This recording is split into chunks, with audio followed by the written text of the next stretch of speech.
এ কত কত দুটো শাক কত? 10 টাকা। এ তোমার নিজের ইয়েতে হচ্ছে, নিজের বাগানে হচ্ছে? হ্যাঁ, আমার নিজে চাষ করি।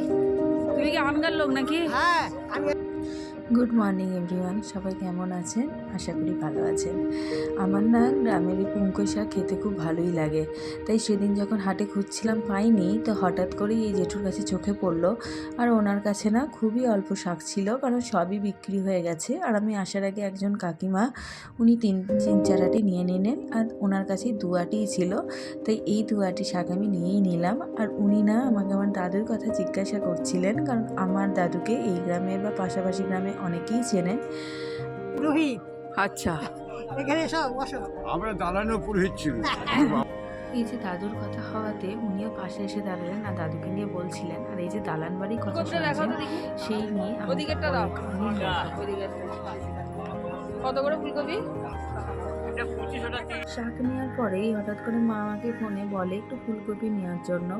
আর এই গোটা হাটটার মধ্যে আমার ইনার ফুলকপি যে বিক্রি করছেন, তাই সেটাই ভালো লাগলো। তোমরাও দেখো ফুলকপিটা কি চাপ, এবং দেখতেও বেশ ভালো লাগছে। ওনার কাছ থেকে ফুলকপি নেওয়ার পরে রং সাদা রাখতে গেলেই সব নরম হয়ে যাবে। ও তাই বুঝি। বিড়ি কালার মানে ভালোই হবে জিলিপি। জিলিপিতে বিড়ি কালারই ভালো হয়। এই মিষ্টির দোকানটা না হাটের পাশেই একদম। আর যেদিন যেদিন হাটবার থাকে উনি না সেদিনই জিলিপি বানান। আর এই গরম জিলিপি খেতে আমার তো খুব ভালো লাগে, তাই জন্য আমিও কিছুটা নিয়ে এলাম। আসার সময় আমরা পাকা বাড়ির পাশ দিয়ে এলাম। এই গাড়িটা না প্রচুর ধুলো হয়েছে, সেটাই বলছে, গাড়িটা পরিষ্কার করা হয়নি। এখন কি বলুন তো, এই সময় না ধান ঝাড়া হচ্ছে। আর গাড়িটা যেহেতু একদম বড় রাস্তার উপরেই আছে, তাই সব সময় ট্র্যাক্টর যাচ্ছে আর প্রচুর ধুলো। আর আমার ভাইও এখন সময় পাচ্ছে না বলে গাড়িটা খুব ধুলো জমে গেছে। সেটাই সাহেব বলছে, ও একদম পরিষ্কার পরিচ্ছন্ন রাখে সবসময় গাড়িকে। আর এই যে দালান বাড়ির কথা উনি বললেন না, এই হচ্ছে আমাদের দালান বাড়ি। এই দালান বাড়িতে এখানে মা দুর্গা আছেন, নারায়ণ আছেন, রাধাকৃষ্ণ আছেন। এখানে না প্রত্যেকবার আমাদের খুব ধুমধাম করে দুর্গা পূজা হয়।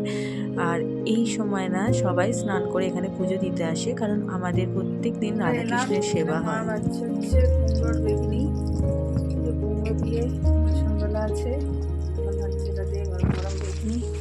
আজকে না জলখাবারে মাকে বলেছিলাম বেগুনি করতে, কারণ আমার এই বেগুনি খেতে মায়ের হাতে খুবই পছন্দ। কারণ প্রচণ্ড মুচমুচে হয়, এবং জানেন তো অনেকক্ষণ যদি রেখেও দিই তারপরেও ঠিক সেম এই মুচমুচে জিনিসটা থাকে। তাই জন্য আমার খুবই খেতে ভালো লাগে। ব্যাগটা দিয়ে হাটে। হাঁটিয়ে হ্যাঁ হাট করালে হ্যাঁ, কদিনকাল এখন চলবে যা হাট এনেছি। 3 দিন চলবে, হ্যাঁ মানে 3-4 দিন তো হতে হবে, 4 দিন পর তো আবার হ্যাঁ হয়ে যাবে। তুই দুপুরে কি খাবে এখানে জিজ্ঞাসা করছি? ভাত খাবো। কি দিয়ে? ও যা রাঁধবি তাই খাবো। কি খাবে, তোমার কি ইচ্ছা? আমার কিচ্ছু নাই, যা রাঁধবি তাই খাবো। মাটন খাবে? হ্যাঁ, মাটন খাবে? কি মাংস খাবে? মাংস আছে নাকি? তাহলে নিয়ে আসবো। বাবা, কি বলছো? ওই পেঁয়াজটা তবে মাংস বুঝতে পারি। তুমি যে কালকে বিরিয়ানি খেলে, আজকে আবার মাংস খাবে? আর খেয়েছো বিরিয়ানি খেয়েছি, মাংস খেয়েছো হ্যাঁ, না খাই চিকেনের লেগ পিস না। খেয়েছো? ইনি যাকে দেখলেন ইনি হচ্ছেন আমার দাদু। তো এনার এখন প্রায় 92 বছর বয়স, কিন্তু ঠাকুরের আশীর্বাদে এখনও সুস্থ সবল আছে। এখন নিজের হাতেই নিজেই সব কিছু করতে পারে, এবং সবার তৎপরতায় এখন উনি ভালোই আছেন। কিন্তু উনি না খেতে খুবই ভালোবাসেন এবং খাওয়াতেও খুব ভালোবাসেন। আমি যখনই যাই না মাকে প্রত্যেকবার জিজ্ঞাসা করে যে আমি কি খাবো, আমাকে না পুচি বলে ডাকে। আমরা না বাড়িতে আমাদের যে 3 বোন আছে এবং দাদা ভাই আছে, তাদের সবাইকে না দাদু এক একটা নাম করেই ডাকে।